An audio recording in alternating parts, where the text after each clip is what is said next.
તું વિચારેશ મારા કલેજા? હવે કલેજા બલેજા નો કેતો, આ કલેજા સાંભળીને મારવાની માથું દુખવા મીઠું હતું. હવે બોલ્યો ને એક જ ઢીકે માથું ફોડ નાખી છે. સમજી ગયો ને? હા.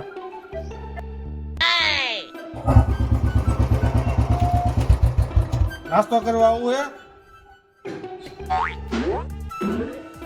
ના મારે નથી આવું નાસ્તો કરવા. તારે ભાઈ નાસ્તો ન કરવો હોય તો કઈ નહીં, પછી તારે નાસ્તો કરો, નાસ્તો કરાવું. એ મારી વગર ક્યાંય નો આવે. દિન રાત તમે હારે બેવી છી, તમે હું કહું તોય નો આવે. સાચી વાત નહીં મારા કલેજા? કલેજા શાંતિથી, હું આવું હમણાં. મારા કલેજા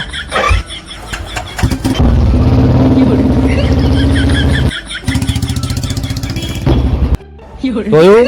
એટલે જ મને સાંભળવું નથી ગમતો આ શબ્દ મારા કલેજા. બધા કલેજા આવા જ હોય છે, તોય બોલવું પડે છે મારા કલેજા.